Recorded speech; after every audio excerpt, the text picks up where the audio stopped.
கன்னியாகுமரி மாவட்ட காவல் கண்காணிப்பாளர் டாக்டர் ஆர் ஸ்டாலின் அவர்கள் ஜீரோ ஆக்சிடென்ட் குமரி திட்டத்தின் கீழ் ஏஐ தொழில்நுட்பத்துடன் செயல்படும் காவல் ஏஐ செயற்கை நுண்ணறிவு அடிப்படையிலான தானியங்கி போக்குவரத்து விதிமீறல் கண்காணிப்பு அமைப்பு திட்டத்தை நாகர்கோவில் மாவட்ட ஆட்சியர் அலுவலக எதிரே உள்ள ரவுண்டானாவில் தொடங்கி வைத்தார்.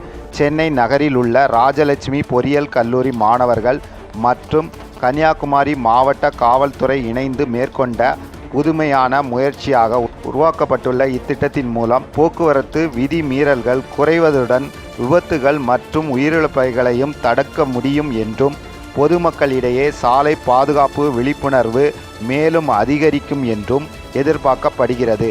இந்நிகழ்ச்சியில் நாகர்கோவில் உட்கோட்ட துணை காவல் கண்காணிப்பாளர் இளஞ்செழியன், போக்குவரத்து ஆய்வாளர் அருண், உதவி ஆய்வாளர் அசோக் மற்றும் ராஜலட்சுமி பொறியியல் கல்லூரி மாணவர்கள் கலந்து கொண்டார்கள்.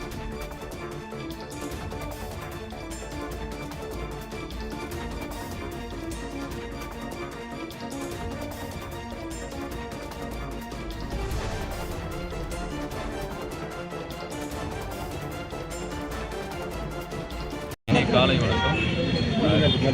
கன்னியாகுமரி மாவட்ட காவல்துறை சார்பாக சுற்றுலா கன்னியாகுமரி மாவட்டத்தில் பல்வேறு இனிஷியேட்டிவ்ஸ் எடுக்கப்பட்டு வருகிறது. அதன் ஒரு பகுதியாக இன்று ஆட்டோமேட்டிக் ஃபைன் அந்த டிடெக்ஷன் சிஸ்டம் சொல்லிட்டு ஏஐ கேமராஸ் யூஸ் பண்ணி யாரெல்லாம் டிராஃபிக் வைலேஷன் பண்ணுறாங்களோ த்ரூ இந்த ஏஐ கேமரா மூலமாக ஃபைன் டிடெக்ஷன் ஃபைன் அதை போட்டு யாரெல்லாம் வைலேட் பண்ணுறாங்களோ அவங்க மேலே வந்து நம்ம ஈஸியாக வந்து அப்ளிகேஷன் மூலமாக ஃபைன் போட முடியும்.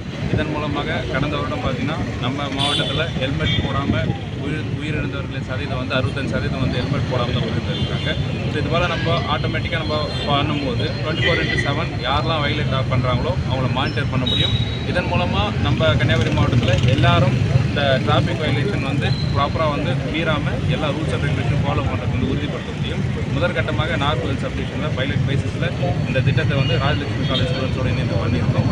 வருங்காலங்களில் வந்து கன்னியாகுமரி மாவட்டம் முழுவதும் வந்து